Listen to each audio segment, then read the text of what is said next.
Bonjour à tous, c'est Stéphanie, bienvenue dans cette nouvelle vidéo sur le blocage d'un tricot. Dans cette vidéo, je vous explique ce qu'est le blocage, à quoi ça sert et surtout comment faire. Je vais faire une petite démonstration. C'est une question qui revient souvent dans vos commentaires, donc j'ai eu l'idée de tourner cette vidéo spéciale sur le blocage. Bloquer un tricot, à quoi ça sert? Eh bien, ça va permettre de donner une forme et des dimensions à un ouvrage. Alors là, on a un très bon exemple, c'est une petite écharpe que je viens de terminer et vous voyez qu'elle a besoin vraiment d'une mise en forme puisque elle roulotte, le point n'est pas très bien révélé.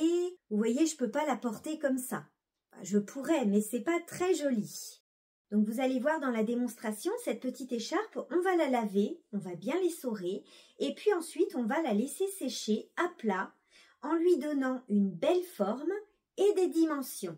Et une fois sèche, vous verrez qu'elle aura gardé la forme et les dimensions que je lui ai données. Et le blocage peut également se faire avec de la vapeur. Alors vous pouvez utiliser votre fer à repasser et puis une pâte mouille par exemple, ou bien un appareil vapeur, j'ai ici un steamer. Tous les tricots n'ont pas besoin d'être bloqués. Voici un bon exemple, ça c'est mon Cozy Slipover que je n'ai pas bloqué, je l'ai tout simplement laissé sécher à plat. Donc une fois que je l'ai terminé, je l'ai bien sûr lavé, essoré, et puis je l'ai tout simplement laissé sécher à plat. Donc celui-ci, je n'ai pas eu besoin de le mettre en forme ou de lui donner des dimensions. Voilà encore un autre exemple qui n'a pas eu besoin d'être bloqué. On est ici sur de la kit silk, donc mohair et soie. Le mohair et soie n'a pas besoin de blocage, un bon coup de vapeur et c'est parfait. Ou encore un séchage à plat. Et qu'est-ce qu'il faut comme matériel? Eh bien justement, dans cette vidéo, je vais vous montrer qu'on n'a pas besoin d'acheter de matériel de blocage pour bloquer un tricot. On peut tout à fait utiliser des choses qu'on a à la maison. Il existe cependant du matériel spécifique pour le blocage, comme ici nous avons un tapis de blocage. Donc ce sont des carrés en mousse qu'on va venir assembler et qu'on va poser au sol et on va donc pouvoir épingler notre tricot sur ce tapis. Mais encore une fois, ce n'est pas un achat indispensable. Vous allez pouvoir utiliser par exemple un tapis de yoga ou encore une serviette éponge, une serviette de toilette par exemple. Et il existe également des petites épingles et des peignes de blocage. Et vous allez voir que ce n'est pas vraiment indispensable. Vous allez pouvoir utiliser par exemple des petites épingles de couture. Cette écharpe a été tricotée en coton mérino. Le mérino, contrairement au coton, étant bien élastique, donc ce sera parfait pour le blocage. C'est parti pour la petite démonstration du blocage sans matériel. Je ne vais pas utiliser mon matériel de blocage pour vous prouver que ce n'est pas un achat indispensable.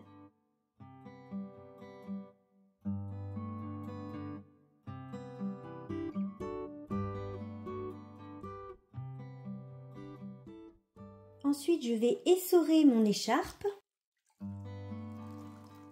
en pressant et pas en tordant.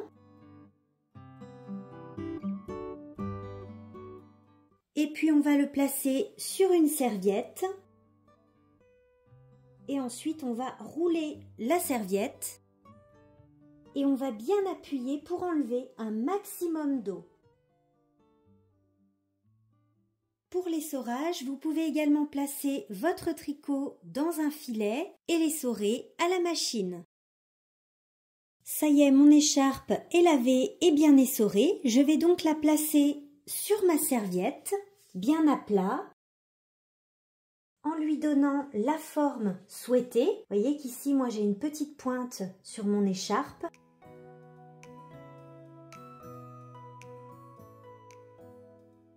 Je vais prendre mes petites épingles de couture. Donc, je viens placer une petite épingle en piquant dans la serviette. Je vais placer quelques épingles en haut, toujours en piquant dans la serviette.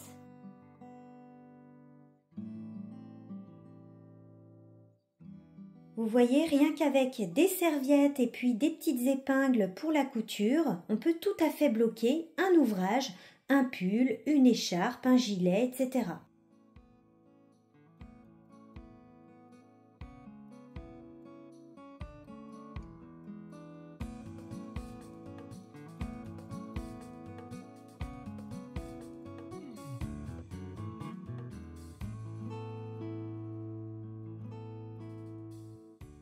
On se retrouve le lendemain après une journée et une nuit complète de blocage. Mon écharpe est totalement sèche et bien bloquée. Vous voyez la différence? Donc mes bordures ne roulotent plus. Le point est très joli, sur l'envers aussi. On peut faire cette étape sans matériel, vous l'avez vu dans la vidéo. En général, moi je bloque uniquement tout ce qui est châle, écharpe, tout ce qui est en jacquard aussi ou avec de la dentelle. Mais la plupart de mes pulls et de mes gilets, je ne les bloque pas. Je les laisse sécher à plat, tout simplement. Le blocage n'a maintenant plus de secret pour vous. J'espère que cette petite vidéo vous aura plu. Je vous rappelle que le tutoriel de cette petite écharpe est disponible sur ma chaîne YouTube. N'hésitez pas à me laisser un petit commentaire et à vous abonner à ma chaîne. On se retrouve bientôt dans une prochaine vidéo. Bye bye!